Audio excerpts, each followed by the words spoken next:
हैं तो हमारे बच्चे स्वस्थ हों, तंदुरुस्त हों, बहुत अच्छे मेधावी हों, उनके जीवन में इंटेलिजेंसी हमेशा रहे, IQ उनका बहुत अच्छा रहे, समाज का काम अच्छा करें। तो उसके लिए क्या करें? इसके लिए छोटे छोटे कुछ मैं उपाय बताता हूं, आप जरूर उनका अपने जीवन में उपयोग करें। सबसे पहला उपाय है किसी भी आई को और किसी भी बाप को, माने पिता को, आई को और पिता को, दोनों को अपने जीवन में एक चीज हमेशा ध्यान रखनी पड़ेगी। अब भी अगर उनको बच्चे स्वस्थ, तंदुरुस्त, तेजस्वी, तपस्वी, संस्कारी और समाज का काम करने वाले ऐसे बच्चे अगर चाहिए तो उन बच्चों को पैदा करने से पहले उसका नियोजन करना पड़ेगा। बिना नियोजन के जो बच्चे होते हैं वो ज्यादा से ज्यादा दाऊद इब्राहिम होते हैं। ये मेरा 15 साल का डॉक्टरी के पेशे का अनुभव है, तजुर्बा है। मेरे पास बहुत सारे मरीज आते हैं जिनको अपने बच्चों से त्रास है और वो बच्चे इतने त्रासवादी हैं, आई वड़िल को पीटते, आई कुछ बोले उसको मारते, वड़िल कुछ बोले उसको मारते, आई वड़िल के कंट्रोल में नहीं रहते। जब उन बच्चों के बारे में मैं पूरी हिस्ट्री लेता हूं तो अंत में जाके पता चलता है कि वो बिना नियोजन के उत्पन्न हुए,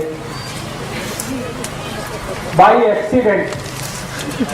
हाँ, तो मेरा आप सभी को ये विनम्र निवेदन है कि जिनको अपने बच्चे तेजस्वी, तपस्वी, संस्कारी, समाजकर्मी, राष्ट्रवादी, धर्म के प्रति श्रद्धा रखने वाले, आई वड़िल की सेवा करने वाले ऐसे बच्चे अगर चाहिए तो उसके लिए नियोजन करना पड़ेगा। बिना नियोजन के वो बच्चे नहीं होते। सबसे पहला फैसला आपको ये करना पड़ेगा। जैसे आप बहुत सारे काम के लिए नियोजन करते हैं, घर बांधने के लिए नियोजन करते हैं। कैसे करते हैं? एक एक पैसा बचाते हैं, जितनी पगार है उसमें से पैसा काट काट के बचा के घर बांधने का नियोजन हमारा होता है। ऐसे ही हम नौकरी के लिए बहुत सारे नियोजन करते हैं, तो ऐसा ही नियोजन आपको करना है। ठीक है? अब नियोजन क्या करना? नियोजन करना है, ये पहली बात ध्यान रखिए। बिना नियोजन के बच्चे होंगे तो मैंने आपको बताया वो संस्कारी हो नहीं सकते। और आज के समय में दुख और दुर्दैव की स्थिति ऐसी ही है कि ज्यादा बच्चे बिना नियोजन के ही हो रहे हैं। इसलिए आई वड़िल भी परेशान है, समाज उनसे परेशान है, देश भी उनसे परेशान है। ये त्रासवादी, आतंकवादी, देशद्रोही, ये सब हमारे ही अपने बीच के बच्चे हैं। लेकिन ये कैसे त्रासवादी हो गए, कैसे देशद्रोही हो गए? बिना नियोजन के होने के कारण। तो नियोजन करना पड़ेगा। अब नियोजन में क्या क्या करना पड़ेगा? सबसे पहला नियोजन, संस्कारी बच्चा अगर चाहिए, प्रतापी बच्चा चाहिए, आपको समाजकर्मी चाहिए, धर्मनिष्ठ चाहिए, राष्ट्र प्रेमी बच्चा चाहिए, तो सबसे पहला नियोजन संयम पालना पड़ेगा। ये सबसे पहला नियोजन। बिना संयम के अच्छे बच्चे नहीं हो सकते। तो संयम आपको अपने जीवन में रखना पड़ेगा। और वो संयम रखने का तरीका क्या है? संयम रखने का बहुत सरल तरीका है, ज्यादा समय ब्रह्मचर्य का पालन करना। ब्रह्मचर्य संयम पालने का सबसे बड़ा तरीका है, सबसे आसान तरीका, ये ब्रह्मचर्य का पालन करना। अभी मेरा जो फिजियोलॉजी और एनाटॉमी का अभ्यास है, विज्ञान का जो अभ्यास है, उस अभ्यास के हिसाब से मैं एक जानकारी देना चाहता हूं। इस जानकारी को आप गंभीरता से सुने, स्वीकार करें। स्त्री के लिए संयम पालना बहुत आसान है, पुरुष के लिए नहीं। माने क्या है, ब्रह्मचर्य का पालन किसी स्त्री को करना हो तो वो बहुत आसानी से कर सकती है, पुरुष के लिए ये संभव नहीं होता। क्यों?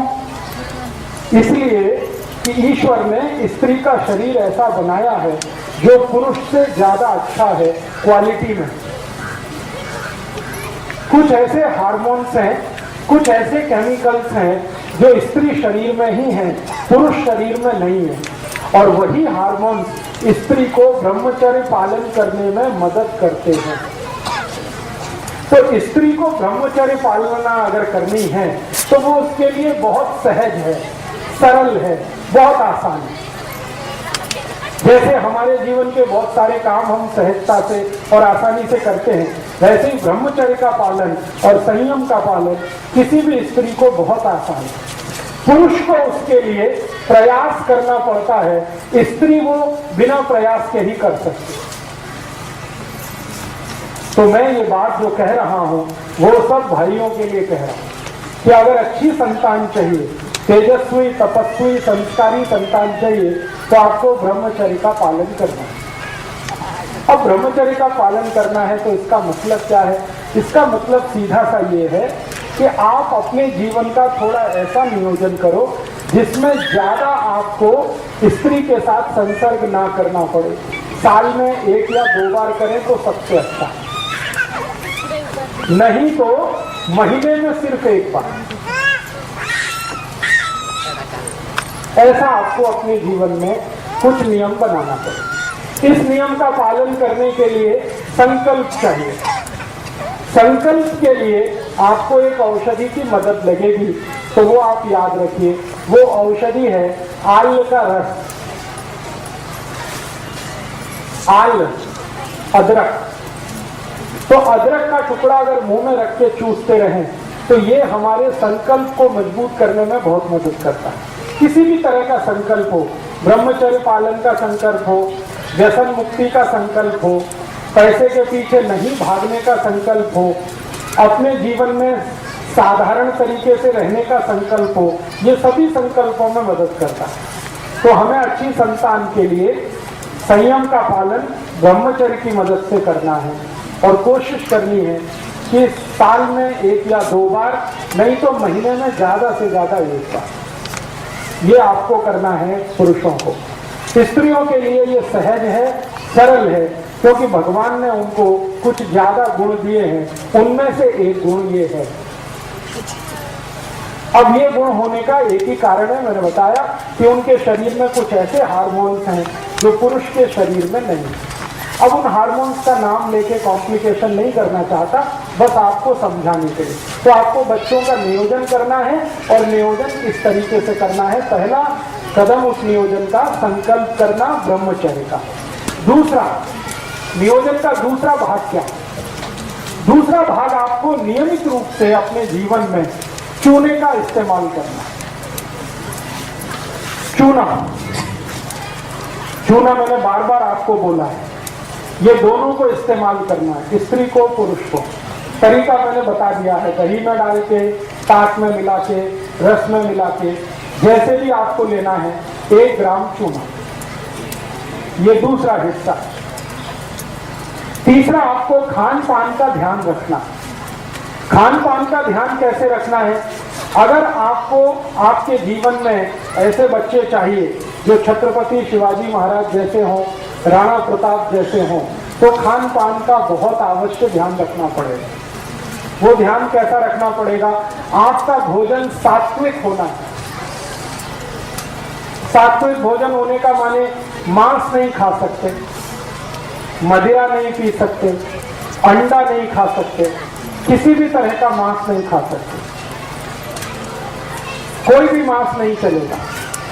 तो सात्विक भोजन का माने निरामिष भोजन, सात्विक भोजन का माने शाकाहारी भोजन, सात्विक भोजन का माने बगैर अंडे का भोजन।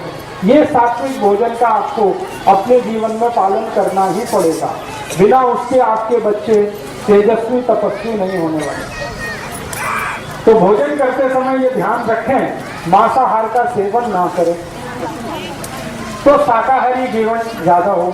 शाकाहारी जीवन में कुछ चीजों का उपयोग भरपूर करना है, जैसे गाय का दूध, गाय के दूध का दही, दही की ताक, ताक में से निकाली हुई लोनी, लोनी से निकाला हुआ घी, ये ज्यादा उपयोग करना। और जैसे लोनी है ना, लोनी और उसके साथ खड़ी शक्कर, ये नियमित रूप से खाना, दोनों को खाना, पति को भी पत्नी को भी। लोनी, खड़ी शक्कर नियमित रूप से। सूप ना भी खाएं तो चलेगा, लेकिन लोनी और खड़ी शक्कर नियमित रूप से लें। लोनी जो है ना, मक्खन नहीं है, मक्खन अलग है, लोनी अलग है, समझते हैं ना। वो दही में वो चलाते हैं, मराठी में क्या कहते हैं उसको, मथानी, रई, तो रवी चला के जो निकलेगा वो लोनी। मक्खन जो है वो दूध से ही निकाला जाता है सीधे, तो लोनी खानी है, मक्खन नहीं।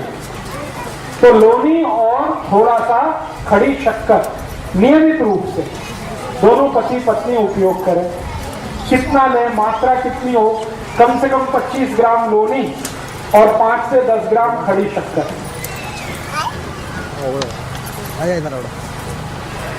और इसके अलावा जो नियमित रूप से आपको भोजन में लेना है, तिल आपको नियमित भोजन में खाना, तिल, मसूर की दाल, मूंग की दाल नियमित रूप से खाना। एक दिवस मूंग की दाल, एक दिवस मसूर की दाल, ऐसे नियमित रूप से खाना। और नियमित रूप से जो फल सीजन वाले होते हैं, जैसे अभी गर्मी का सीजन है, तो गर्मी के सीजन में जो फल हैं उसमें आम सबसे जाती है, तो भरपूर आम खाना। थोड़े दिन में सीजन बदलेगा तो फल भी बदलेंगे, तो सीजन वाले जो फल है वो भरपूर खाना। जैसे संतरा आएगा, मौसमी आएगी, द्राक्ष आएगा, सीजन के हिसाब से। तो अभी आम है, आम के बाद कुछ, फिर उसके बाद कुछ, उसके बाद कुछ, तो ये सीजन वाले फल भरपूर खाना है। और फल कभी भी भोजन के साथ नहीं खाना है, अकेले खाना। केला हो, दूसरे फल हो, वो भोजन के साथ नहीं, अलग से खाना। जैसे भोजन किया उसके 2 तास बाद या 2 तास पहले फल खाना, या तो फल सुबह सुबह नाश्ते में भरपेट खाना, वो सबसे अच्छा है। और एक चीज नियमित रूप से करनी पड़ेगी कि थोड़ा शरीर श्रम नियमित रूप से हो, पति का भी पत्नी का भी। पति का शरीर श्रम क्या होना और पत्नी का क्या होना, इसके लिए 2 अलग अलग विभाजन हैं हमारे शास्त्रों में। पत्नी के लिए शरीर श्रम ऐसा होना जिसमें पेट का हिस्सा, जिसको गर्भाशय कहते हैं, उसमें बार बार मूवमेंट आए, ऐसा श्रम हमें होना पत्नी के लिए, स्त्री के लिए। तो वो क्या करना है, जैसे वो चटनी बनाते हैं ना, चटनी, तो चटनी अगर मिक्सी में बनाएंगे तो शरीर का श्रम नहीं है, लेकिन हाथ से बनाएंगे तो शरीर का श्रम है। और उसमें सबसे ज्यादा मूवमेंट यूट्रस रीजन का ही होता है, गर्भाशय का सबसे ज्यादा मूवमेंट होता है, तो चटनी हाथ से बनाए। इसी तरह से हाथ काम ज्यादा घर का, कपड़े धोना तो हाथ से धोना, वॉशिंग मशीन से नहीं धोना, चटनी बनाना तो हाथ से बनाना, रोटी बनाना तो हाथ से बनाना। आजकल रोटी बनाने का मशीन आ गया है, इसलिए मुझे ये बोलना पड़ता है, रोटी बनाना तो हाथ से, कपड़े धोना तो हाथ से, चटनी बनाना, ये सब स्त्रियों के लिए। और एक बहुत अच्छा श्रम है, अगर आप सब करेंगे तो बहुत अच्छी संतान आपको होने वाली है। वो श्रम क्या है, चाकी चलाना। क्या बोलते हैं उसको, जाता, यस। जो भी ताई, जो भी आई इसको चला सके दिन में 15 मिनट, जास्ती नहीं, बस 15 मिनट, उसकी संतान सबसे स्वस्थ और सबसे अच्छी होने वाली। ये चलाने का। अब इसको चलाने से होता है कुछ भी नहीं है, एक ही काम होता है, हमारा जो गर्भाशय का क्षेत्र है उसका सबसे ज्यादा मूवमेंट इसी पोजीशन में होता है जब हम ये चलाते हैं। मैंने थोड़ा अभ्यास किया, अपने पुराने जमाने की जो आई है, जो जाता चलाती है, सबके बच्चे स्वस्थ और तंदुरुस्त। मेरी आई मेरे बारे में बताती है, मेरा और मेरा एक छोटा भाऊ है, हम दोनों का जन्म मेरी आई ने 8 महीने लगातार जाता चला है। हमारे घर में एक परंपरा है कि जो आटा होता है वो ताजा खाना, तो जाते से ही संभव है वो, बाहर से पिसा के नहीं लाना। तो वो परंपरा के कारण मैं, मेरे भाऊ का, दोनों का जन्म हुआ है, और मैं जब से जन्म हुआ बीमार नहीं पड़ता, मेरा भाऊ भी बीमार आसानी से नहीं पड़ता।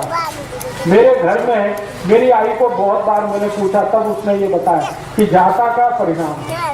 मेरा जन्म नॉर्मल डिलीवरी से हुआ, मेरे भाऊ का भी जन्म नॉर्मल डिलीवरी से हुआ, घर में हुआ। मेरी अज्जी ने हम दोनों का जन्म कराया, डॉक्टर को नहीं बुलाया। मेरी अज्जी पढ़ी लिखी नहीं थी, दोनों का जन्म उसने आसानी से करा लिया। वो एक ही कारण, जाता। तो आपके घर में अगर जाता लेके आए, बहुत अच्छा है। मिलता है ना अभी? हाँ। बहुत ज्यादा महंगा नहीं है, 50-60 रुपए में या 100 रुपए में मिल जाता है। तो आप उसको नियमित रूप से 15 मिनट, जास्ती नहीं, 15 मिनट चलाएं। स्त्रियों के लिए। पुरुषों के लिए शरीर श्रम क्या करना है? पुरुषों के लिए शरीर श्रम सबसे आवश्यक है कि आप थोड़ा दिन अगर चाहते हैं कि स्वस्थ संतान हो, तो नागर चलाना।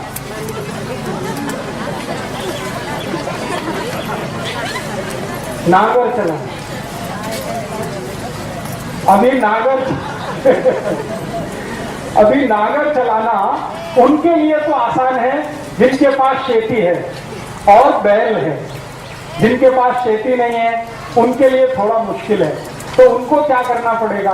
नौकरी करते हैं बैंक में, बीमा कंपनी में, अभी तो हम नागर नहीं चला सकते, तो उसके बराबर का एक दूसरा श्रम है, उसी के जैसा श्रम है, सीढ़ियां चढ़ना और उतरना। अगर कर सकते हैं तो बहुत अच्छा है, नहीं कर सकते तो तीसरा और आखिरी श्रम है जास्ती पैदल चलना। पैदल चलना, एक दिन में 4-5 किलोमीटर पैदल चलने का आदत डालिए। हर समय मोटरसाइकिल पे चले, कार में चले, वो अच्छा नहीं। थोड़ा 5-7 किलोमीटर पैदल चलने का अभ्यास हो, नहीं तो नागर चलाने का हो, नहीं तो सीढ़ियां चढ़ने। तो पुरुषों के लिए इस तरह का श्रम है, स्त्रियों के लिए जाता चलाना, चटनी बनाना, कपड़े धोना, ये सब श्रम अगर हम करें तो संतान आपकी स्वस्थ, तंदुरुस्त और बहुत तेजस्वी और तपस्वी होने वाली है। तो ये नियोजन के कुछ काम हैं। और एक काम करना है हमें नियोजन के लिए, बहुत आवश्यक है वो। और वो नियोजन इस तरह का करना है कि हमारे जीवन में, वैसे तो ये बात बताना ठीक नहीं, लेकिन फिर भी मैं बताना चाहता हूँ। बहुत बार ऐसे मुझे पेशेंट आते हैं, वो मुझे कहते हैं कि राजीव भाई, हमारे शरीर का रंग तो अच्छा नहीं है, काला है, थोड़ा डार्क है, लेकिन हमको हमारी संतान चाहिए, उसका रंग साफ होना। अभी क्या करें? ऐसे बहुत लोग आते हैं। तो मैं कहता हूँ ये बेकार का बात है। फिर भी वो कहते हैं नहीं, कुछ तो औषध बताओ। तो इसकी औषध ये की है कि जो भी अपने संतान का रंग साफ चाहते हैं, थोड़ा व्हाइटिश कलर चाहते हैं, रंग उसका अच्छा, फेयर कलर चाहते हैं, भले उनका रंग अच्छा नहीं है, तो वो नियमित रूप से स्त्री और पुरुष हड़द का दूध पीते रहना।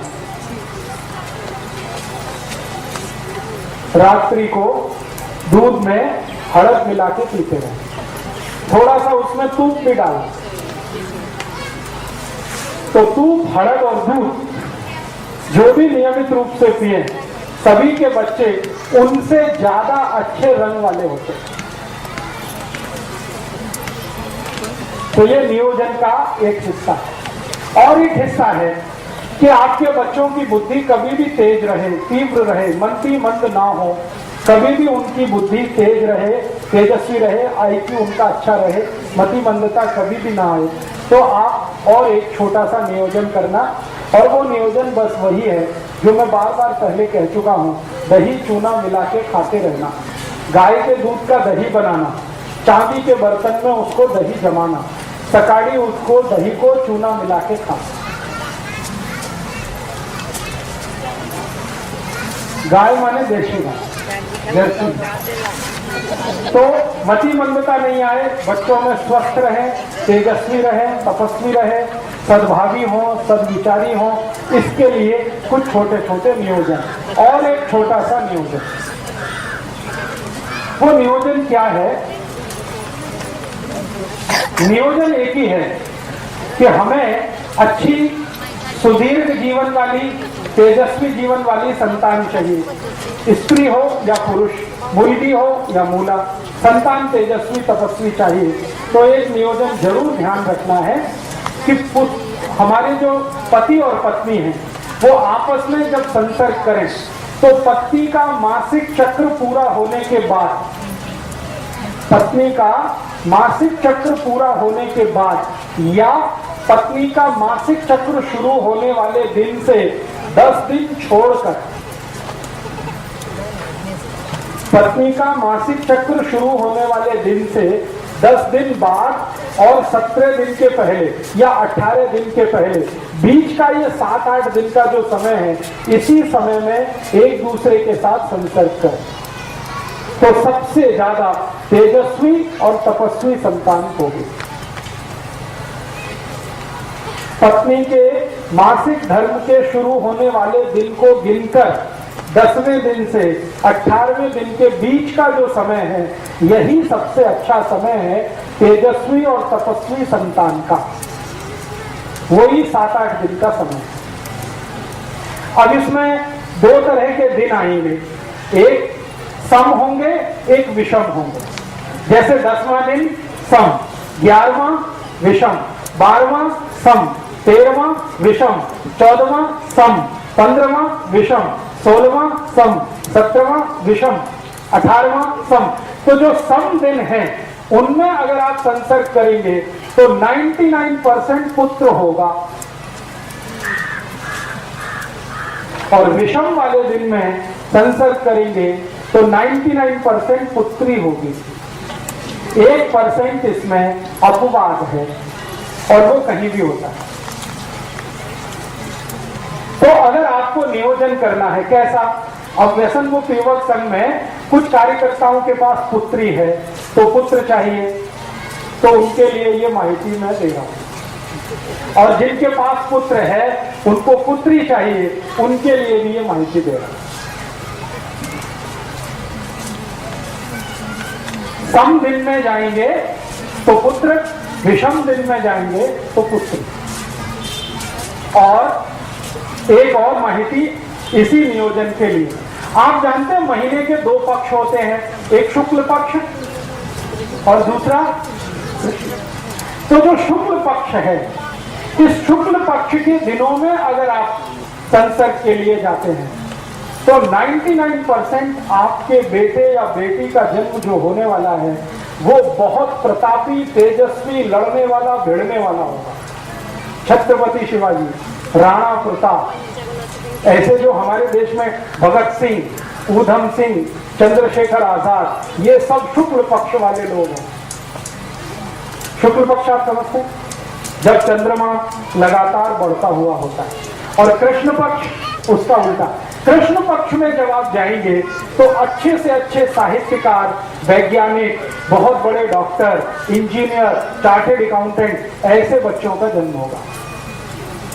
न्यूटन, आइंस्टाइन, जगदीश चंद्र खुराना, हमारे देश के बोस, हमारे देश के ये जो महान लोग साहित्य के क्षेत्र में, विज्ञान के क्षेत्र में, कला के क्षेत्र में आगे बढ़े हैं, ये सब कृष्ण पक्ष वाले लोग हैं। ठीक है। अब शुक्ल पक्ष और कृष्ण पक्ष का चक्कर क्या है? ये चक्कर है चंद्रमा के शरीर पर पड़ने वाली ऊर्जा। आप जानते हैं कृष्ण पक्ष में चंद्रमा नहीं होता और शुक्ल पक्ष में चंद्रमा बहुत तीव्र होता है। चंद्रमा की तीव्रता अपनी नहीं है। आपको मालूम है चंद्रमा का प्रकाश कहां से आया? सूर्य से। तो चंद्रमा की तीव्रता है तो वो उसकी अपनी नहीं है, सूर्य की तीव्रता है। तो आप समझ लीजिए शुक्ल पक्ष में सूर्य की तीव्रता है, तो उस दिन में जो संतान आएगी वो सूर्य जैसी ही होने वाली है। सूर्य कैसा है? जला के सबको राख कर दे, ऐसा। तो राणा प्रताप, छत्रपति शिवाजी, संभाजी महाराज, ये सब ऐसे ही लोग हैं जो शुक्ल पक्ष वाले। और आपको चंद्र पक्ष में, चंद्र पक्ष माने सूर्य का प्रकाश नहीं है, चंद्रमा का प्रकाश है, तो उस समय के नियोजन में जो संतान होगी वो दिमाग वाली होगी, शरीर वाली नहीं, जिसका ब्रेन बहुत चलेगा। इंटेलिजेंसी उसकी कंप्यूटर से जैसी, उससे भी ज्यादा तेज होगी। दुनिया में सारे दिमाग के काम करने वाले लोग चंद्र पक्ष के पैदा हुए और शरीर से लड़ भिड़कर साम्राज्य स्थापित करने वाले लोग शुक्ल पक्ष के पैदा हुए। तो नियोजन आपको करना है, माहिती मैं दे रहा हूं। तो आप तय करिए आपके जीवन में क्या चाहिए। अब एक संतान आपके पास है, मान लो शुक्ल पक्ष वाली, तो एक चंद्र पक्ष वाली जरूर करना, क्योंकि दुनिया में दोनों की जरूरत है। खाली लड़ने भिड़ने वाला ही नहीं चाहिए, विज्ञान की खोज करने वाला भी चाहिए, क्योंकि दोनों से जीवन चलता है। शत्रु से रक्षा करने के लिए है और देश को आगे बढ़ाने के लिए भी है।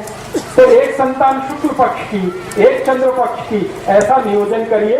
एक संतान सम तारीख वाली, दूसरी विषम तारीख वाली, ऐसा नियोजन करिए। और बाकी के शुरू के नियम जितने मैंने बताए हैं वो सबको एक साथ पालन करना, ठीक है। इसके आगे और भी बहुत सारे नियम हैं, लेकिन वो इतने बारीक हैं कि मैं बताऊंगा आपके दिमाग में जाएंगे नहीं। अभी जितना बताया है इतने पर आप प्रयास शुरू करें। उसके बाद बारीक नियम अगर जानना है तो एक पुस्तक मैंने लिखी है, भागवत जी के सूत्र पर 3 पुस्तकें मैंने लिखी है। स्वदेशी चिकित्सा भागवत अष्टांग हृदय के आधार पर भाग 1, 2, 3 बारीक बातें हैं, उनसे पढ़ सकते हैं। मोटी जितनी बात है वो मैंने आपको बताई। तो ठीक है, मैंने कुछ माहिती दी है, आपके समझ में आई है कुछ? तो बहुत अच्छा। अगर आप ये समझ पाएंगे तो बहुत अच्छा है। एक बात को मैं फिर रिपीट करता हूं, इसको हमेशा याद रखिएगा कि आपकी संतान अच्छी हो, तेजस्वी हो, तपस्वी हो, तो खान पान में जितने नियम बताए हैं एक बराबर याद रखना। लोनी और खड़ी शक्कर ये रोज खाना। लोनी आप समझते ही हैं, खड़ी शक्कर आपको माहिती है। लोनी और खड़ी शक्कर रोज खाना, दोनों को खाना, पति को भी पत्नी को भी। जी जी। मतिमंद और हैंडीकैप जो बच्चे होते हैं वो कहां से आते हैं? ज्यादातर मतिमंद और हैंडीकैप जो बच्चे होते हैं वो उन पति पत्नी के हैं, उन आई वडील के हैं जिनके दोनों के शरीर में कैल्शियम बहुत बहुत कम है। उनके बच्चे मतिमंद होने ही वाले हैं, उनके बच्चे हैंडीकैप्ड होने ही वाले हैं। पति के शरीर में कैल्शियम कम हो, पत्नी के शरीर में कैल्शियम कम हो, जरूर बच्चे ऐसे होंगे जो मतिमंद होंगे और शरीर से विकलांग होंगे।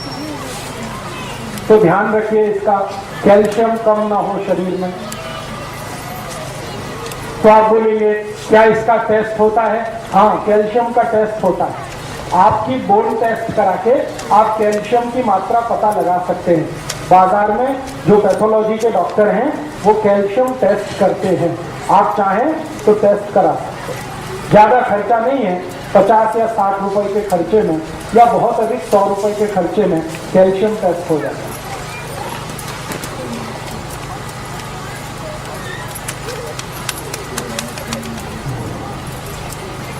बहुत ज्यादा कुछ नहीं, बहुत ज्यादा। महाराष्ट्र में कोंकण अकेला एक बेल्ट है जहां के बहुत तीव्र बुद्धि के बच्चे होते हैं। उसका कारण है। और कोंकण बेल्ट के सभी बच्चों की आंखें दुनिया में सबसे सुंदर है। किसी की इतनी सुंदर आंखें नहीं है जो कोंकण पट्टी के बच्चों की आंखें हैं। उसका कारण मैं बताता हूँ। कोंकण पट्टी के बच्चे, आप जानते हैं कोंकणस्थ, जिनको हम कहते हैं मराठी में कोंकणस्थ, ये कोंकणस्थ लोग दुनिया में इंटेलिजेंसी में सबसे ऊपर है। इनका जब आईक्यू टेस्ट होता है ना, दुनिया के सारे देश, अमेरिका, जर्मनी, जापान, फ्रांस, दुनिया के देशों में इनकी आईक्यू सबसे ऊंची है। कारण पूछो आप, कारण उसका एक ही है कि कोंकण पट्टी की जो मिट्टी है ना, वो उसकी विशेषता है। कोंकण की मिट्टी आप देखो लाल रंग की है, देखा लाल रंग की मिट्टी है। लाल रंग की मिट्टी में जो धान उत्पन्न होता है उसमें कैल्शियम और आयरन सबसे ज्यादा, सबसे ज्यादा। दुनिया में इतना कैल्शियम और आयरन किसी मिट्टी में नहीं है जो लाल मिट्टी में होता है। अब कैल्शियम और आयरन हर चीज में ज्यादा होगा। कोंकण का आम होगा ना, आम, उसमें भी कैल्शियम आयरन है। कोंकण का धान, उसमें भी कैल्शियम आयरन है। कोंकण की दाल होगी, उसमें भी कैल्शियम आयरन है। कोंकण की ज्वारी होगी, उसमें भी कैल्शियम आयरन। तो ये कैल्शियम और आयरन से भरपूर जो कुछ वो खाते हैं उसका परिणाम से, और मिट्टी में होने वाले कैल्शियम और आयरन से, लाल मिट्टी दुनिया में जहां भी मिलेगी उसमें भरपूर कैल्शियम और आयरन है, और कोंकण की मिट्टी में कैल्शियम आयरन सबसे ज्यादा है। इसलिए वहां की संतानें दुनिया में सबसे तीव्र बुद्धि मानी जाती है। तो ये बात समझ में आई कोंकण की। तो आप कहेंगे हम भी कोंकण में रहिए, लेकिन आप में परिवर्तन आएगा 2 जनरेशन के बाद, अभी तुरंत नहीं आएगा। 2 जनरेशन आपकी निकल जाएंगी, 3rd जनरेशन में ये परिवर्तन आ जाएगा, अगर कोंकण में आप रहते हैं तो।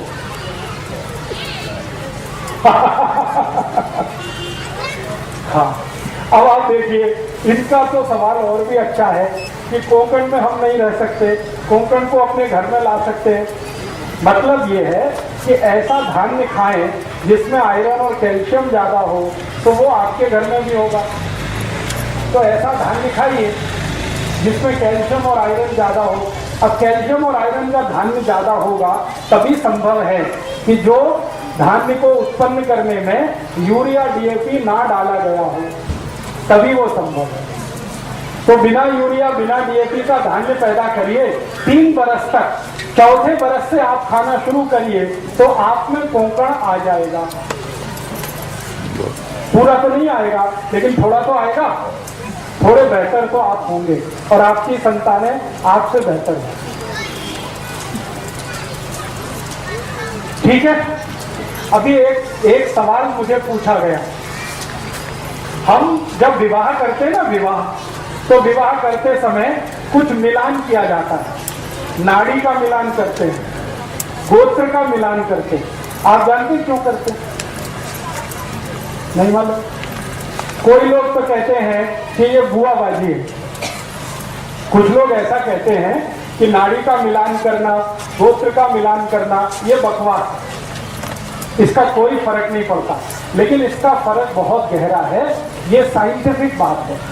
बात ऐसी है कि हम जब गोत्र और नाड़ी का मिलान करते हैं तो इस बात को ध्यान करते हैं कि डीएनए एक ही ना हो, ऐसे स्त्री पुरुष की शादी ना हो। एक ही डीएनए ग्रुप वालों की शादियां अगर हो गई तो जिंदगी भर संतान का त्रास रहेगा। एक ही डीएनए ग्रुप में, डीएनए के ग्रुप हैं और वो ग्रुप अगर एक ही जैसे हैं, नजदीक का बहुत अंतर नहीं है, उनमें आपस में शादियां हुई तो एक तो संतान होगी नहीं, हो भी गई तो मतिमंद होगी, विकलांग होगी, कमजोर होगी, बुद्धि से बिल्कुल कमजोर होगी, शरीर से कमजोर होगी, और संतान जीवित नहीं रहेगी ज्यादा दिन, जल्दी मरेगी। अगर एक ही ब्लड ग्रुप के नजदीक वालों की शादियां हो गई, तो जब हम नाड़ी और गोत्र देखते हैं तो उसका इसी बात का ध्यान रखते हैं। एक ही नाड़ी और एक ही गोत्र में शादी इसलिए नहीं करते हैं ताकि डीएनए एक ना हो। डीएनए एक होने के चांसेस तभी हैं जब नाड़ी एक हो और गोत्र एक हो, तो 100% ब्लड ग्रुप एक हो जाता है। इसलिए ये ध्यान रखा जाता है। तो हमारे बुजुर्गों ने एक परंपरा बनाई, विवाह करने के पहले नाड़ी का मिलान करना, गोत्र का मिलान करना। वो परंपरा बहुत साइंटिफिक है। अगर उसका ध्यान रख के आप शादियां करते हैं तो आपकी संतान अच्छी होगी। नहीं ध्यान रखा है तो बहुत तकलीफ होगी। अब आजकल हमारे देश में क्या हुआ है, प्रेम विवाह बहुत होने लगे, लव मैरिजेज होने लगे। उसमें ये कोई ध्यान रखता नहीं, ना नाड़ी का ना गोत्र का, और सब लोगों को ये त्रास है। वो आते हैं मेरे पास, ज्यादातर प्रेम विवाह वाले एक संतान नहीं हो रही है, 10-10 साल से परेशान। फिर मैं कहता हूं जरा ब्लड चेक करो, तो ब्लड चेक करते हैं तो पता चला एक ही दोनों का ब्लड ग्रुप है, तो हो ही नहीं सकती संतान, कितनी भी कोशिश करें। तब मैं उनको कहता कि आपको संतान का सुख नहीं है। तो कहते हमने क्या पाप किया था? तो मैंने कहा आपने पाप एक ही किया था, प्रेम विवाह किया था। यही पाप आपने किया। अगर नाड़ी गोत्र का ध्यान रख के करते तो ये नहीं होता। माने इसका क्या है? माने इसका सीधे से ये है कि अगर हम प्रेम विवाह भी करते हैं तो इस बात का ध्यान रखें। अगर इस बात का ध्यान आप नहीं रखते तो आपको भविष्य में बहुत तकलीफें आएंगी। तब प्रेम तो छूट जाएगा, विवाह जो है घिसटता हुआ जाएगा। ये जो प्रेम है ना, ये ज्यादा दिन टिकता विकता नहीं है, क्योंकि ये आवेग जैसा होता है, ये इम्पल्स है। एक कुछ खास तरह का हार्मोन हमारे माइंड में बनता है, उसका नाम है डोपामाइन। और डोपामाइन एक अकेला हार्मोन है जो थोड़ी देर ही टिकता है। तो प्रेम भी डोपामाइन का असर है, थोड़ी देर टिकता है, उसके बाद खत्म हो जाता है, स्त्री में भी पुरुष में भी। और जब प्रेम खत्म हो जाता है तब जीवन में असली संघर्ष शुरू होता है, असली। और वो इतना खराब संघर्ष होता है कि कोई देख नहीं सकता। थोड़े दिन पहले तक दोनों एक दूसरे के लिए मरने की तैयारी में हैं, और डोपामाइन खत्म होते ही एक दूसरे को मार डालने की तैयारी में। ये ऐसी हालत हो जाती है। एक दिन पहले तक या 2 दिन पहले तक या 5-10 दिन पहले तक किसी स्त्री को उसका पुरुष और किसी पुरुष को उसकी स्त्री दुनिया का सबसे सुंदर, इससे ज्यादा सुंदर तो हो ही नहीं सकता। और 5-6 दिन के बाद ही दुनिया का सबसे कुरूप चेहरा वही है जो उसकी अपनी स्त्री है या उसका अपना पति है। ये सारा खेल डोपामाइन का है। तो प्रेम विवाह जो होते हैं ना, इनमें मैंने अक्सर देखा कि विवाह होते ही प्रेम थोड़े दिन में फना हो जाता है, खाली विवाह रह जाता है, लव चला जाता है, मैरिज रह जाती है, और वो ऐसी घिसटती है जैसे एक टांग का आदमी घिसटता है। तो आप जीवन में कोई फैसला करें तो किसी आवेग में ना करें, मेरा ये कहना। एक डॉक्टर की नाते मैं आपको सलाह दूंगा कि कभी भी जब आपके मन में इम्पल्स बहुत ज्यादा हो तो कोई फैसला मत करिए, क्योंकि फैसले के गलत होने की शक्यता सबसे ज्यादा है। इम्पल्स बहुत है तो एक बात याद रखिए, डोपामाइन नाम का हार्मोन बहुत है, और ये हार्मोन है विवेक को खत्म कर देता है।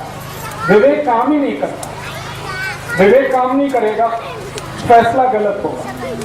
फैसला गलत होगा, जीवन भर आप पछताएंगे कि हमने एक समय पे छोटा सा गलत फैसला किया, उसका दुष्परिणाम जीवन भर भुगतना पड़ा।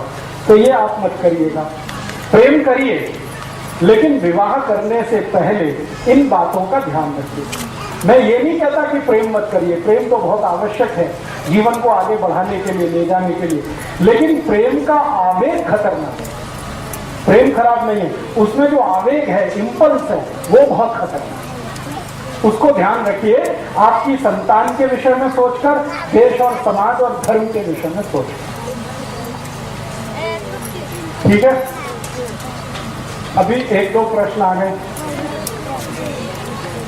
हाँ, ब्लड ग्रुप दोनों का अलग रहे हमेशा, पति और पत्नी का, ये ध्यान रखिए। एक का पॉजिटिव हो, दूसरे का निगेटिव हो, चलेगा।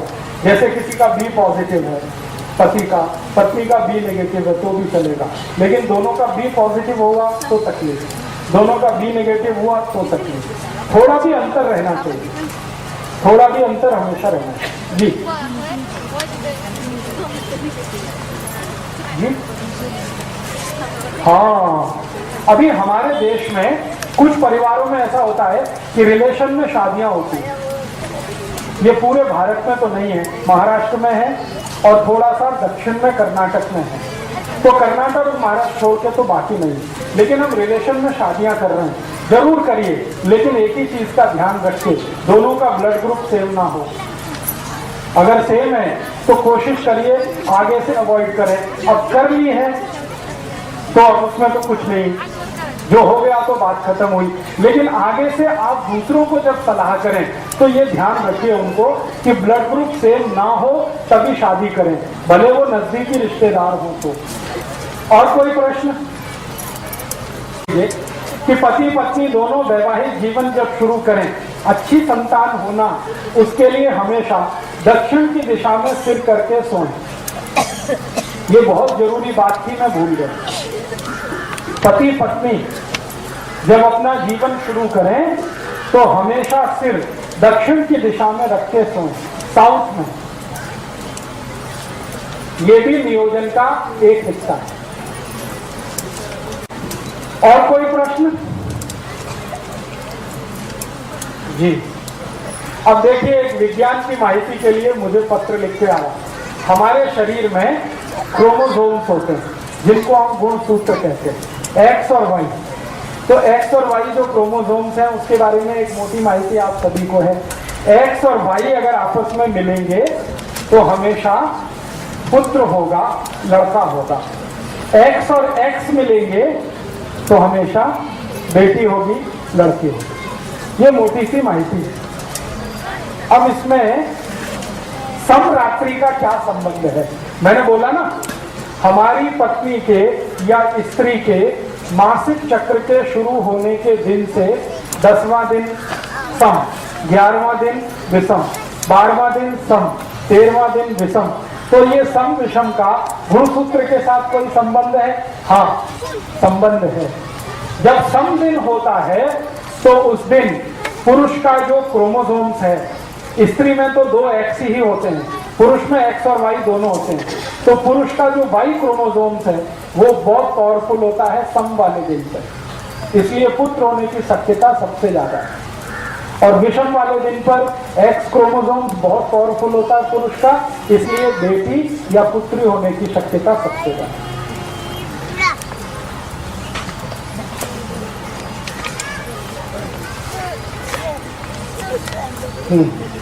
अब देखिए, एक बहुत अच्छा सवाल है, वो सबके लिए मैं बोलना चाहता हूँ। स्त्रियों को जब मासिक पारी आती है ना, तो घर के जो पुराने बुजुर्ग हैं वो बहुत सारे कड़क नियम पालन करवाते हैं।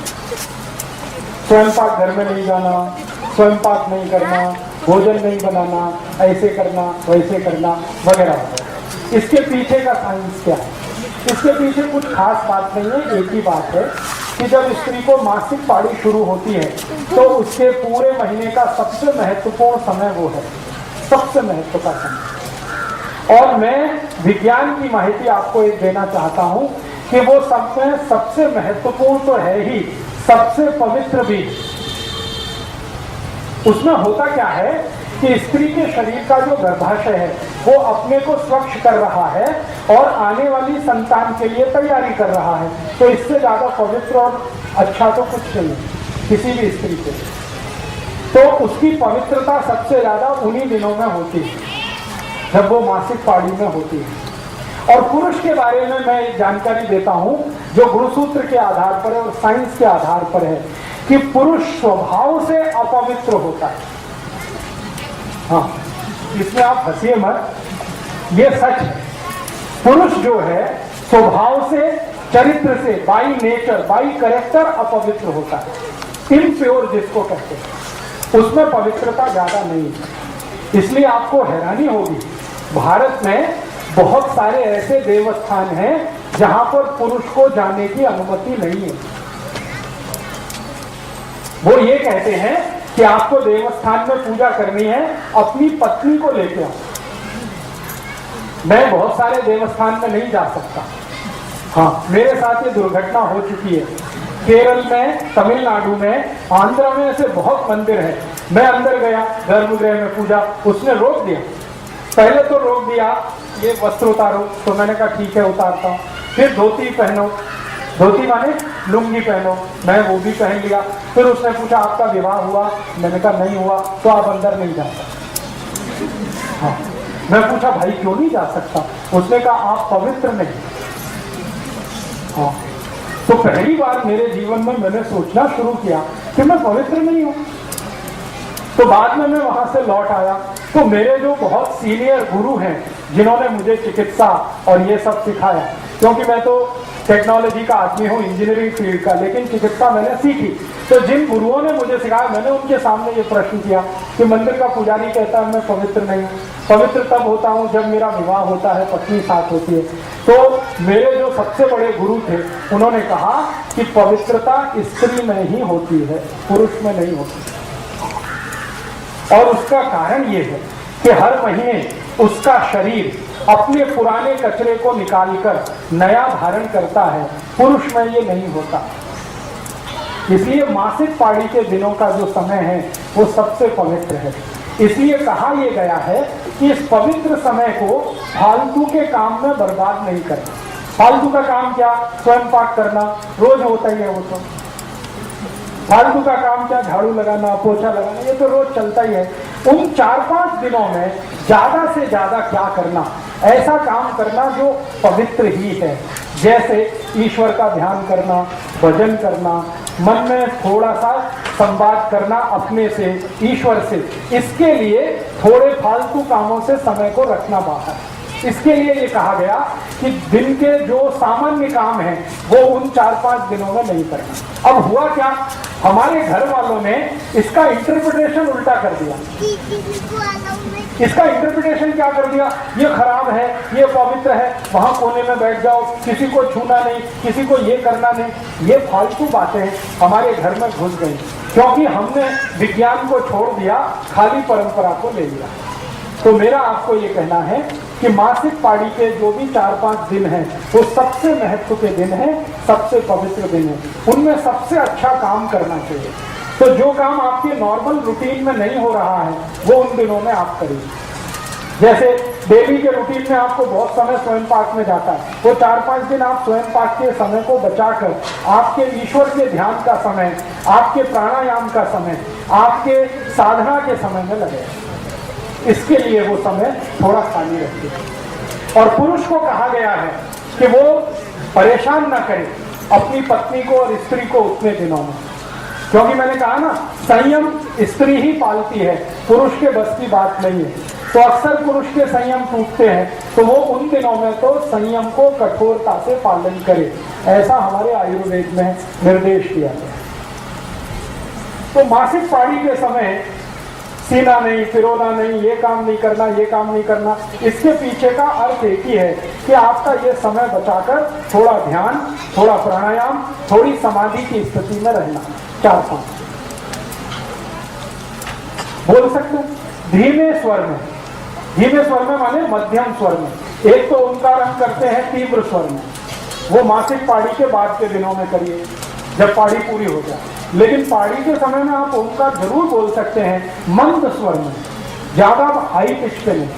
ज्यादा हाई पिच पे कुछ भी नहीं करना, सब कुछ मंद स्वर में करना, क्योंकि उस समय शरीर की ऊर्जा बहुत तीव्र होती है, अग्नि बहुत तीव्र होती है, और ओंकार बोलने से भी अग्नि और तीव्र होती है। तो ओंकार मध्यम स्वर में बोलना। नहीं तो उस समय सबसे अच्छा शीतलीकरण प्राणायाम, शीतलीकरण समझते हैं, जीभ को बाहर निकाल के गोल कर, ये सबसे अच्छा है। शरीर को त्रास देने वाला कोई आसन ना करें। एक आसन उस समय जरूर करें, उसका नाम है मकर आसन। मकर आसन समझते हैं? पेट के बल लेटना और हाथ को ऐसे करके, और आपका ये चिन पोर्शन है, ये हाथ पे रख के पांव दोनों ऐसे ऐसे लेटना, ये सबसे अच्छा आसन है मकर आसन। फिर शीतलीकरण, फिर अनुलोम विलोम, ये प्राणायाम आपके लिए बहुत ही अच्छा है।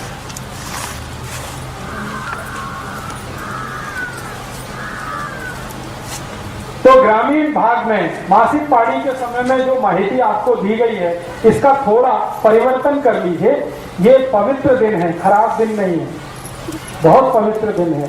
और शरीर से जो निकल रहा है रक्त, वो भी खराब नहीं, बिल्कुल खराब नहीं। ये हम कहते हैं ना रक्त बहुत खराब है, बिल्कुल खराब नहीं। शरीर में जितना रक्त है और उसमें जितनी शुद्धि है, लगभग उतना ही शुद्ध वो है। वो इसलिए बाहर निकल रहा है कि उसकी जरूरत नहीं है। अभी नया रक्त निर्माण होगा, वो 1 महीने तक शरीर में रहेगा, फिर उसकी जरूरत नहीं रहेगी, तो वो निकलेगा, फिर नया निर्माण होगा।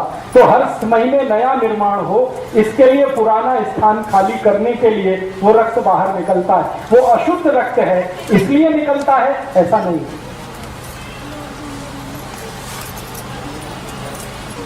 हाँ, पूजा आप करें वैयक्तिक। एक तो पूजा होती है सामूहिक और सार्वजनिक, जो परिवार के साथ करते हैं। लेकिन शास्त्रों में ये कहा गया है कि स्त्रियों को उन दिनों में वैयक्तिक पूजा ज्यादा करनी।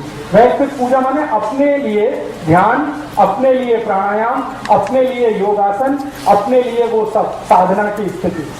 परिवार के लिए तो बाकी 25 दिन है ही, वो तो मरना घटना है ही। ये 5 दिन तो उसके अपने हैं, इसके लिए वो उसको कहा गया।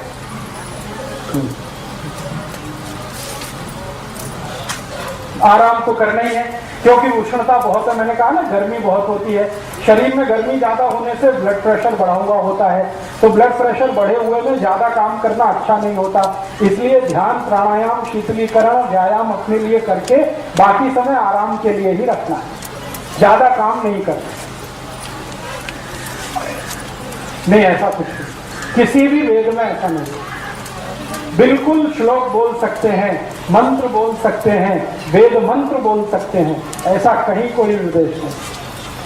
पूरे ऋग्वेद में नहीं है, सामवेद में नहीं, अथर्ववेद में नहीं, यजुर्वेद में नहीं, उपनिषदों में कहीं नहीं है, पुराणों में है।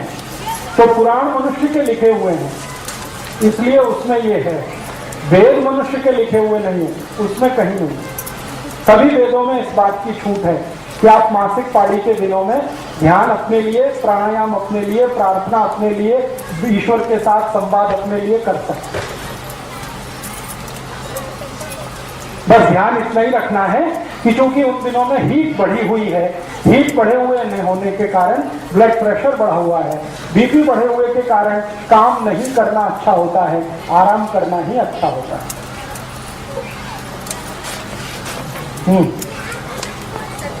हाँ, इतनी बात समझ में आई जी?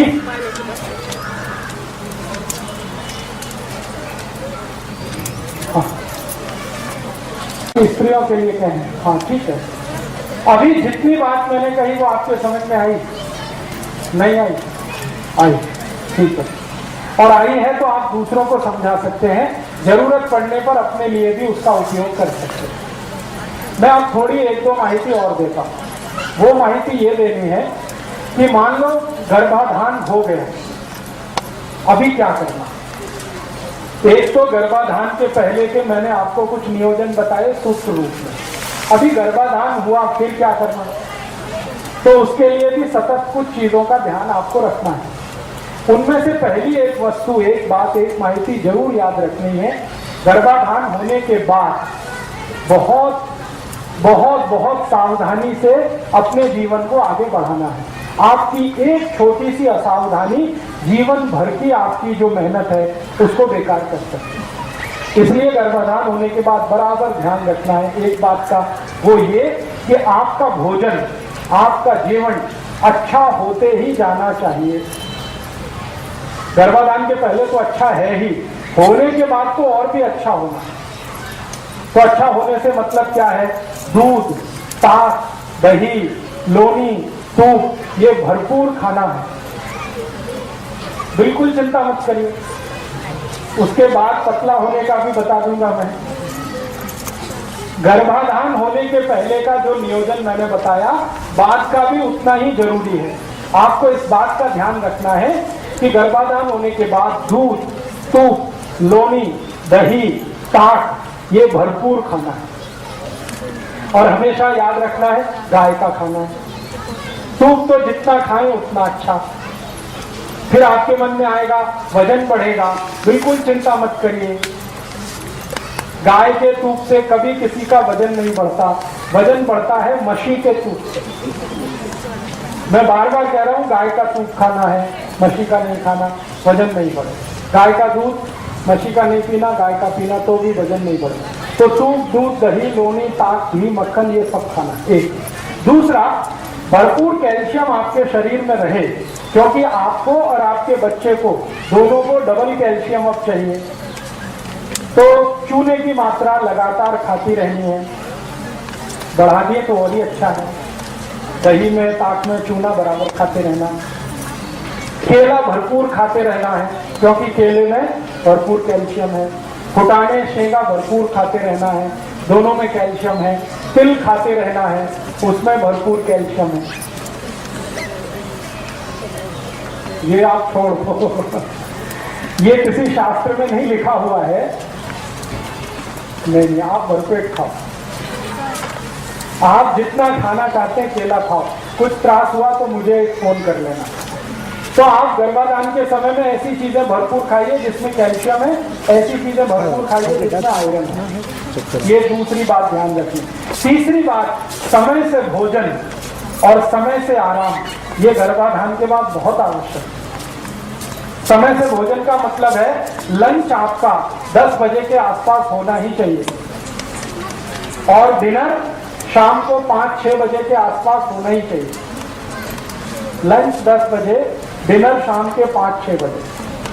हाँ, बीच में अगर भूख लगे तो जूस पीना, फल खाना, फुटाने खाना, शेंगा खाना, गुड़ खाना, तिल पट्टी खाना, गुड़ पट्टी खाना बीच में।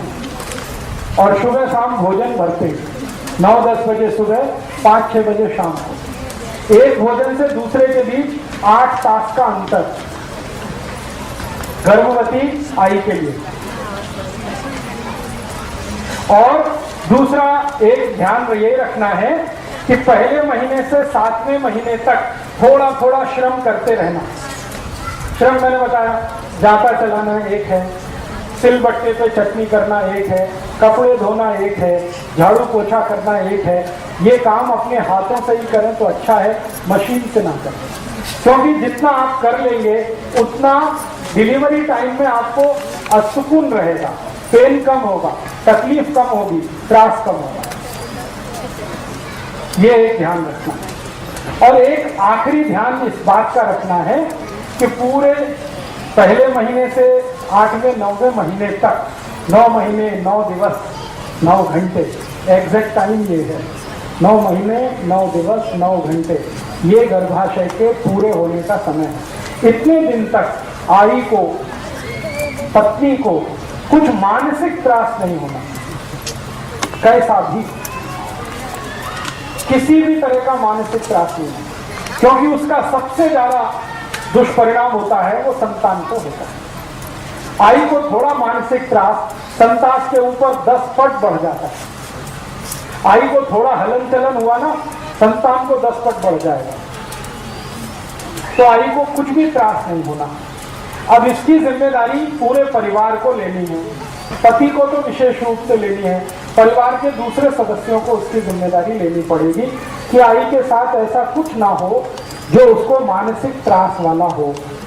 जैसे हर एक व्यक्ति को, स्त्री हो या पुरुष, कुछ चीजें पसंद हैं, कुछ नापसंद होता है ना, सबके जीवन में होता है। छोटे बच्चे को भी ये पसंद है, ये नापसंद है, ये पसंद है। तो आई को जो जो चीज नापसंद है वो उतने दिनों में नहीं होनी चाहिए घर में। अब उसकी एक सूची बना लो, ये चीज नापसंद है तो ना हो, क्योंकि नापसंद वाली चीज होगी तो मानसिक त्रास होगा और उसका दुष्परिणाम आई को जितना होगा उससे ज्यादा बच्चे को होगा। और बार बार मानसिक त्रास अगर बच्चे को आपने दिया तो वो बच्चा जब पैदा होकर आएगा तो जिंदगी भर आपको त्रास देगा। ये आप ध्यान रखें। मैं आपको बहुत गंभीर बात कह रहा हूं कि अगर आपने इसका ध्यान नहीं रखा, आई को मानसिक त्रास हुआ बार बार, तो बच्चा हो गया, फिर जब वो बड़ा हो जाएगा तो वो ऐसा मानसिक त्रास देगा कि जिंदगी भर आई और बाबा रोते रहते हैं। बहुत बार बच्चों को आपने देखा है ना, आई बाबा को रुलाते हैं। ये वही बच्चे हैं जो गर्भ के समय अपनी आई के पेट में थे और आई को मानसिक त्रास हुआ, उससे ज्यादा बच्चे को हुआ, तो वो पूरा बदला निकालता है। तो आई वडील पूछते हैं, कौन सा हमने कुकर्म किया था जो ऐसा हमारा बेटा हुआ? तो मैं उनको याद दिलाता हूँ कि याद करो, तुमने गर्भाशय के समय जब ये था क्या क्या त्रास दिया था। तो उनको याद नहीं आता, फिर खोद खोद के याद दिलाते हैं तो फिर पता चलता। तो इस बात का आप हमेशा अपने जीवन में ध्यान रखें।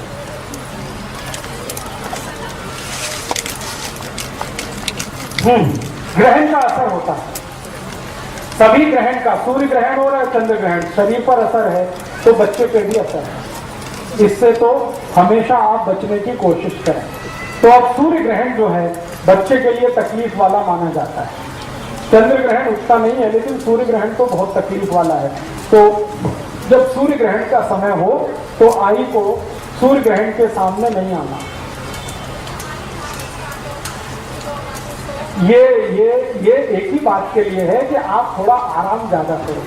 सूर्य ग्रहण वाले दिन पता है क्या होता है? ब्लड प्रेशर बढ़ा हुआ होता है, क्योंकि सूर्य के कारण। और ब्लड प्रेशर बढ़ा हुआ है तो एक ही बात है, शरीर को ज्यादा त्रास मत दो, शांत रहो, आराम करो, इसलिए कहा जाता है ये काटो मत, वो काटो मत, ये छेड़ो मत, वो छेड़ो मत। उसका आराम से संबंध है, सीधा सीधा, क्योंकि सूर्य ग्रहण के समय में सबका बीपी बढ़ा हुआ है, और आई जो गर्भावस्था में है उसका तो और भी ज्यादा बढ़ा हुआ है। एक तो बच्चे के कारण बीपी बढ़ा हुआ है, ऊपर से सूर्य का ताप है, फिर ग्रहण का है, इन 3 कारणों से बीपी बहुत बढ़ा हुआ है। इसलिए कहा जाता है कि थोड़ा शांति से रहो, आराम से।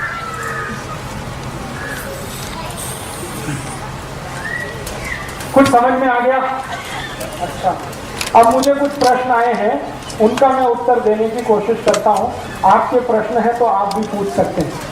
एक प्रश्न आया है कि कोई पति को और पत्नी को बच्चे नहीं होते, क्या करना? ये व्यक्ति जो भी प्रश्न कर रहे हैं वो मुझसे व्यक्तिगत मिले, क्योंकि उनका सार्वजनिक उत्तर नहीं है। किसी का कोई तकलीफ है, किसी का कोई तकलीफ, किसी में पति को तकलीफ है, किसी में पत्नी को तकलीफ है, तो एक जर्नल उत्तर इसका मैं नहीं दे सकता। इसलिए आप व्यक्तिगत रूप से मिले, नहीं तो मेरा नाम पता लिख लें, मुझे खत लिखें या ईमेल करें, विस्तार से आपकी माहिती मुझे दें, तो विस्तार से ही मैं समझ के कोई औषध बता सकता हूँ।